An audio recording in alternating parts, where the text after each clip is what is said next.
Bem-vindo ao Código Aberto, seu resumo semanal da lição de jovens, e a gente já está na lição número 5, entrando em conflito. Essa semana nós vamos estudar sobre o conflito que Jesus teve com alguns líderes religiosos e também aquela multidão ingrata que depois de ter sido alimentada ainda pediu Jesus um sinal. E algumas perguntas para a nossa reflexão. Por que será que Jesus se defendeu de maneira tão veemente, de maneira tão forte?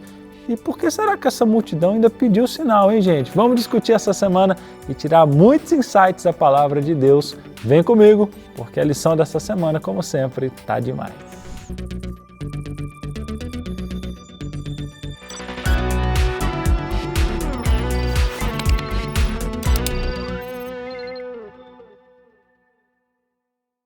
Muito bem, a lição começa. Vamos para a tirinha, né? Você gosta da tirinha como eu? Eu sou fã da tirinha, eu fico esperando toda semana para ver aqui, ó. Entrando em conflito, um puro suco de humanidade. Os fariseus reclamando, ó, você curou no sábado, né? E ainda disse que pode perdoar pecados.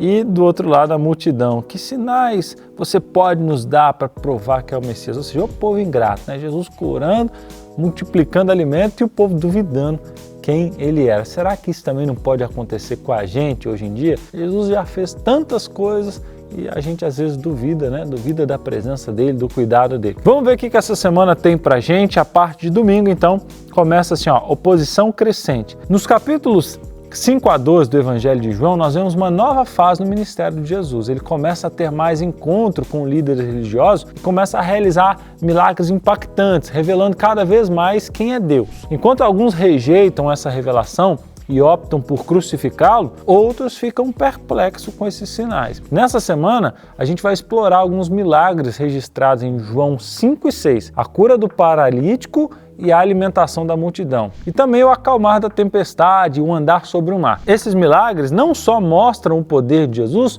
mas também geram debates profundos. A cura, no capítulo 5, por exemplo, provoca uma reação inesperada das multidões e leva a um discurso revelador sobre o significado teológico de tudo aquilo, né? O padrão continua em João 6, onde 2 milagres são seguidos por um discurso sobre a identidade de Jesus. Esse padrão destaca uma conexão entre revelação e conflito. À medida que Jesus revela mais sobre Deus, a oposição cresce, né? Essas mudanças do foco dos diálogos individuais para uma maior plateia nos faz refletir, assim, ó, como é que a gente reage quando nós recebemos uma nova compreensão sobre Deus? O povo não estava reagindo bem, uma nova compreensão sobre Deus e o povo não sabia como lidar com isso. A narrativa começa com a cura de um paralítico no sábado, enquanto outros evangelhos sinóticos revelam curas no sábado. Por exemplo, Mateus 12, Marcos 3, Lucas 14. E aí, João apresenta esse detalhe mais adiante na história, destacando as suas particularidades. Vamos avançar então? A parte de segunda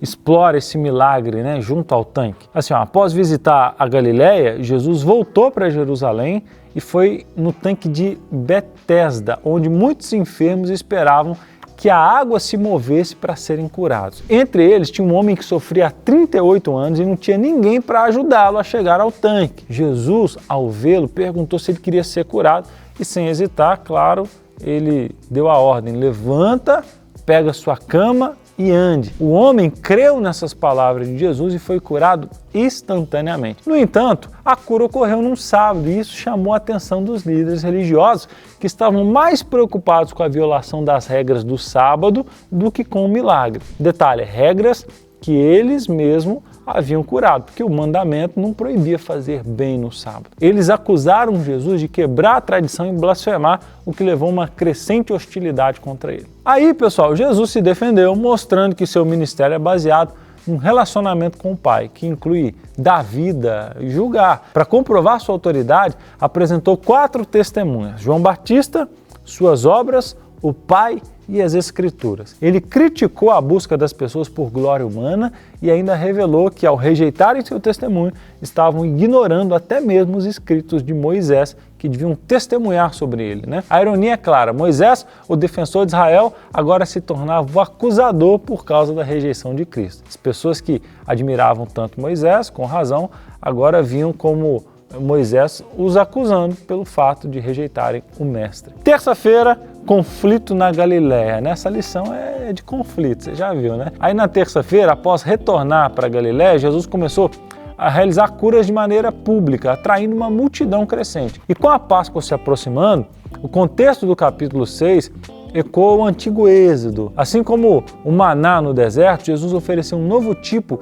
de libertação com a sua abundante graça. E quando a multidão ficou com fome, Jesus fez a Filipe a mesma pergunta que os israelitas no deserto. Onde nós encontramos comida para todos? Jesus já tinha um plano e assim como o maná, milagrosamente ele alimentou 5.000 pessoas. Gente, o pessoal ficou impressionado pelo milagre e as pessoas queriam fazer de Jesus o rei, pensando que ele seria o novo Moisés. Mas Jesus não veio para ser esse tipo de rei que as pessoas esperavam e se retirou para as montanhas, depois ele voltou lá para o lago à noite. Aí depois vem aquela cena, quando Jesus andou por sobre as águas, os discípulos ficaram aterrorizados, mas ele os acalmou com as palavras que soavam como eu sou, né? Uma referência ao Deus que falou com Moisés na sarça ardente. Esse evento ligava o novo ministério de Jesus ao antigo Êxodo. São insights legais colocados no texto de propósito pelo evangelista João. Na manhã seguinte, as pessoas procuraram Jesus novamente em Cafarnaum.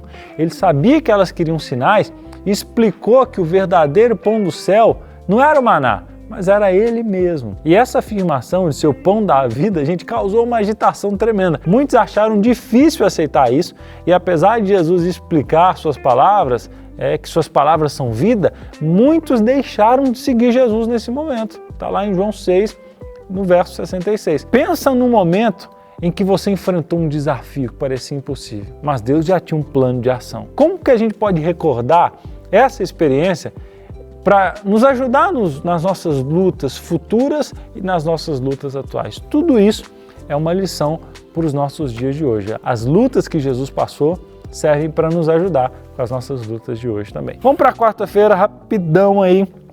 Momento do hipertexto, eu sou. Agora você já entende. Por que Jesus disse eu sou? Era uma referência, né, ao próprio Pai, ao próprio Deus no Antigo Testamento. Mas aí o que você vai colocar aí na sua rede semântica, hein? Se você quiser, pode compartilhar nos comentários também. Quinta-feira, a lição tem como título Respondendo a Jesus. De que trata aqui a lição de quinta-feira? É assim, nos capítulos 5 e 6 de João, a gente vê diferentes reações a Jesus. O primeiro milagre de Jesus, a cura do paralítico, tudo isso gerou hostilidade entre os líderes religiosos que ficaram tão furiosos que queriam matá-lo. Em vez de se alegrar com a cura, eles escolheram permanecer nas trevas ao invés de aceitar a luz de Jesus. A resistência, gente, se espalhou quando Jesus realizou o milagre da multiplicação dos pães e peixes. Em vez de reconhecer a graça de Jesus, a multidão, você não vai acreditar, exigiu mais provas e questionou o que precisava fazer para realizar as obras de Deus. Jesus respondeu que a obra de Deus é crer nele.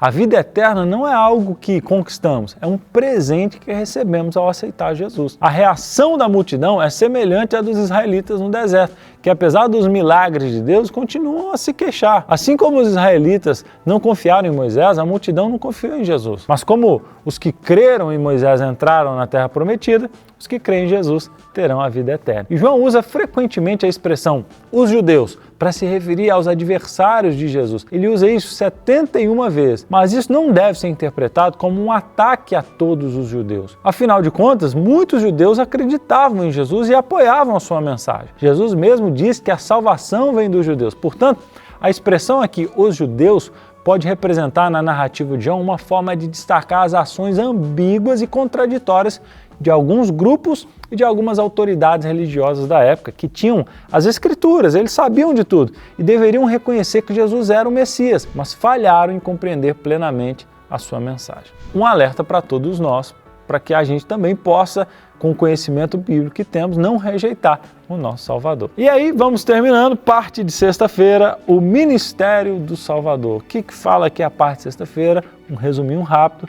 Um dos pontos explorados aqui é a cura de um paralítico por Jesus no sábado, destacando a importância da fé na palavra de Cristo. Mesmo sem garantias visíveis, o homem se levantou e andou, evidenciando a cura espiritual que vem pela fé em Jesus. Ellen White, inclusive, enfatiza que, assim como o homem, muitos anseiam por uma vida espiritual plena e devem buscar cura e força através da fé em Jesus, que revela o amor de Deus e desafia as tradições humanas. Depois você dá uma conferida aí. Que bom que você ficou comigo até o final. Que lição poderosa, né? Quantas lições especiais, quantos esclarecimentos.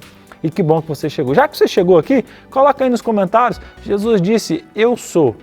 como você responderia? Coloca assim, ele é o quê? Coloca assim, ele é maravilhoso, ele é formidável, o que Jesus é para você?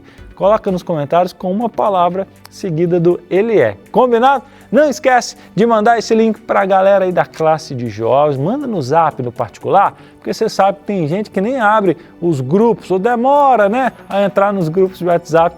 Então compartilha esse link com todo mundo. Que Deus abençoe você e eu te espero na semana que vem. Até lá!